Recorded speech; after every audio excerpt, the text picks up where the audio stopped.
Saludos cordiales, les habla el licenciado en Psicología Pedro Cadenas. En esta oportunidad les traigo el curso llamado Factores de Riesgo Psicosocial y Programa.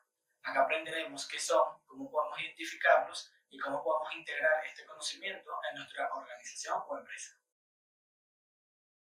Lo primero y principal es entender qué son los factores de riesgo psicosociales. De acuerdo a la Organización Internacional del Trabajo, los factores de riesgo psicosociales son aquellas características de las condiciones de trabajo que afectan a la salud de las personas a través de mecanismos psicológicos y fisiológicos a los cuales se llaman estrés. En pocas palabras, se pueden considerar factores de riesgo psicosociales cualquier cosa que influya negativamente sobre la salud y el rendimiento y la satisfacción laboral. Todo esto es producto de fallas prolongadas en el diseño, la organización, la planificación y la gestión del trabajo. De igual manera, a un escaso contexto social del trabajo donde se puede producir efectos negativos en la salud física, mental y social, como lo es el estrés, el síndrome de burnout e incluso la depresión. Ahora vamos a hablar sobre los tipos de factores de riesgo psicosociales. En primer lugar, tenemos el margen de acción y control. Este se refiere a la medida en que una persona participa en la toma de decisiones en relación con su rol de trabajo. Es decir, si este trabajador puede elegir de qué manera puede ejecutar su trabajo, manejar un horario flexible o que su opinión sea tomada en cuenta a la hora de tomar decisiones importantes. Ahora vamos con lo que sería la organización del trabajo. Este punto tiene que ver con las formas de comunicación, la tecnología, la modalidad y designación del trabajo, así como las demandas cualitativas y cuantitativas del mismo.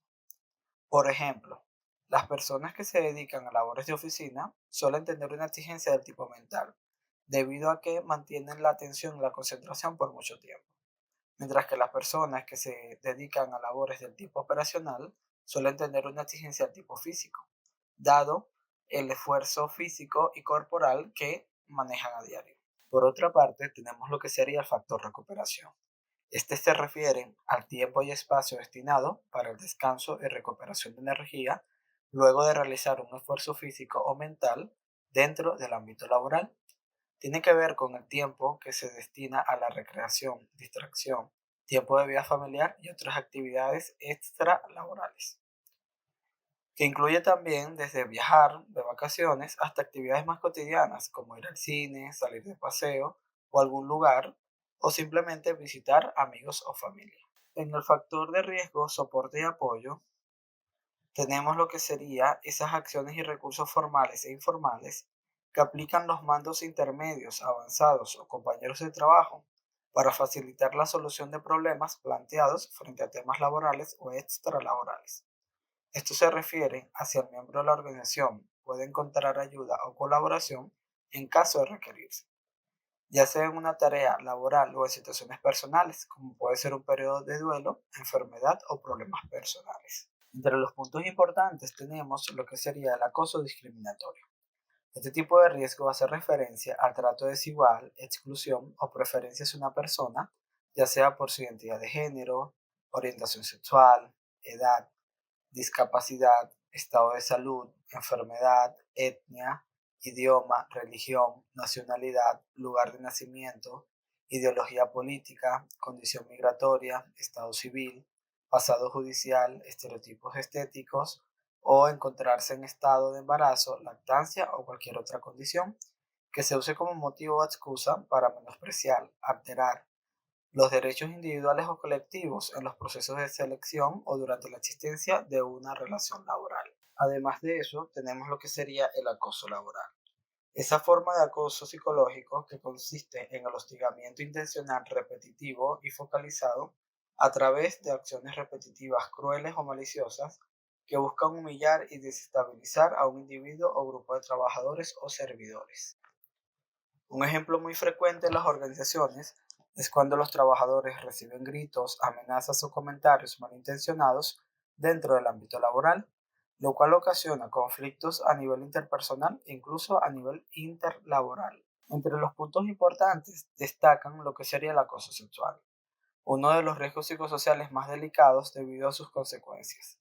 Incluye lo que sería insinuaciones sexuales no deseadas que afectan la integridad física, psicológica o moral de los trabajadores.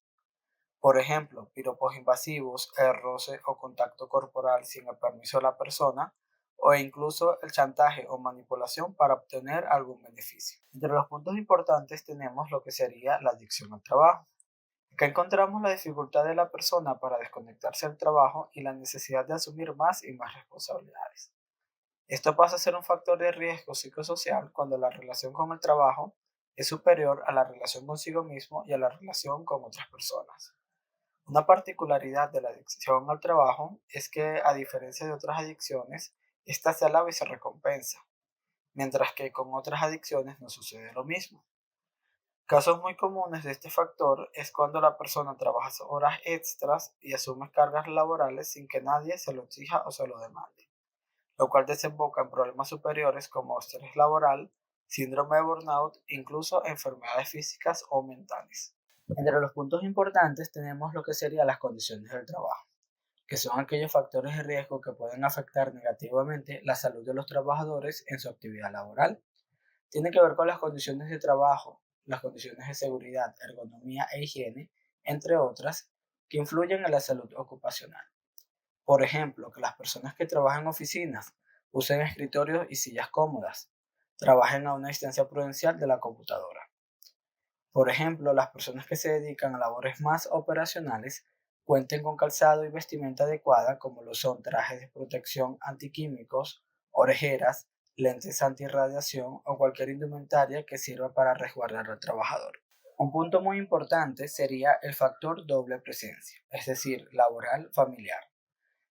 Esto tiene que ver con demandas conflictivas entre el trabajo y la vida personal familiar del trabajador. Esto muchas veces se debe a la incapacidad de separar los roles laborales y personales o familiares. Sin embargo, hay muchas situaciones fortuitas que pueden influir en este punto, como lo son enfermedad o pérdida de un ser querido, crisis sentimental de pareja o cualquier situación de la dinámica personal o familiar que pueda influir en el bienestar del sujeto. Por otra parte, tenemos el factor estabilidad laboral emocional, el cual hace referencia a la incertidumbre del futuro laboral, falta de motivación o descontento en el trabajo.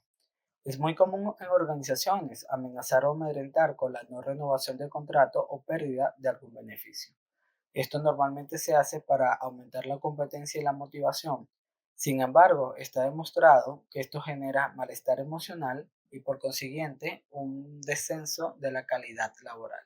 Ya por último tenemos la salud autopercibida, lo cual es la percepción de respecto a la salud física o mental de la persona. Es decir, si la persona se define como un individuo sano o como una persona enferma o con alguna condición importante. Acá también es importante hablar de otros factores como la hipocondriasis, una alteración mental donde la persona tiene una preocupación excesiva por la salud, ya sea por enfermedades reales o temidas por la persona. Ahora vamos a hablar un poco acerca de las consecuencias. La consecuencia más habitual presentada en estos casos sería el abandono voluntario del puesto de trabajo por parte de los empleados. Sumado a eso, también suele haber una reducción de la calidad del producto o servicio que se oferta. También se ha registrado con las estadísticas que hay un aumento de probabilidades de accidentes laborales. Además de eso, se registra aumento de conflictos entre los distintos niveles del organigrama o incluso entre departamentos. Y ya como punto final sería el aumento del ausentismo laboral, es decir, ya sea por causas médicas, ya sea por causas familiares, intrapersonales, ya sean reales o imaginarias o fingidas. Ya por último, en esto tenemos lo que sería el aumento del ausentismo laboral, es decir, el abandono momentáneo del puesto de trabajo, ya sea por causas reales o simuladas. Es importante mencionar lo que serían los factores intervinientes.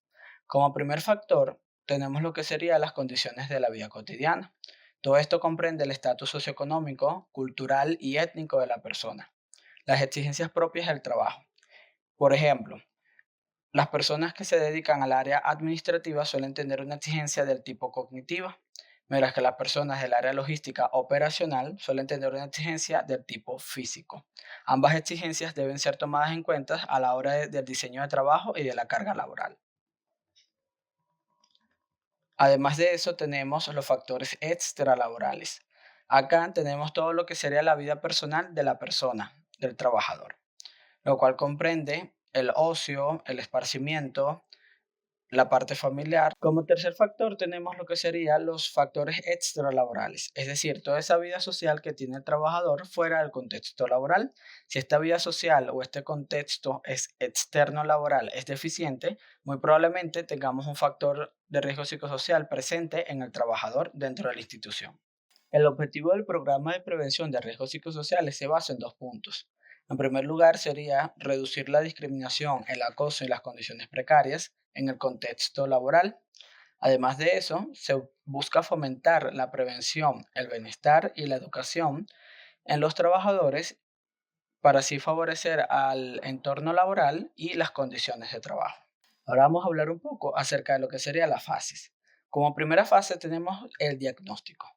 El diagnóstico corresponde a la evaluación previa que se realiza en toda institución con el fin de determinar los niveles o la incidencia de los factores de riesgo psicosocial. Este test que vemos aquí en pantalla corresponde al test sugerido por el Ministerio de Trabajo, el cual es una evaluación completa de todos los factores de riesgo mencionados anteriormente. Como segunda fase tenemos el análisis de resultados. En esta fase se procede a procesar toda la información obtenida mediante la evaluación anterior.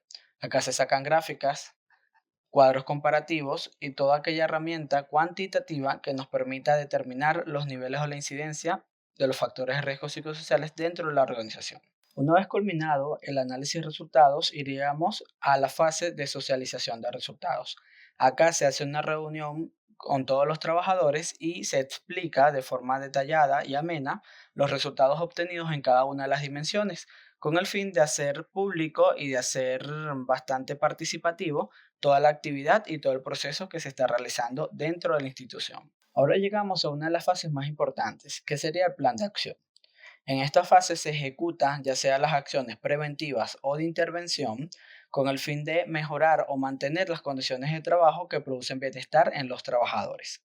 Ahora vamos con lo que sería el seguimiento. En esta fase se hace una vigilancia de que todos los procesos ejecutados anteriormente estén dando resultados o estén siendo eficientes, ya sea para su mejora o aplicación continua del mismo. Gracias por tu atención y por todo el tiempo que has dedicado a este proceso de aprendizaje. Espero que esta información sea de mucho provecho y de mucha utilidad para ti. Nos vemos en una próxima oportunidad. Hasta luego.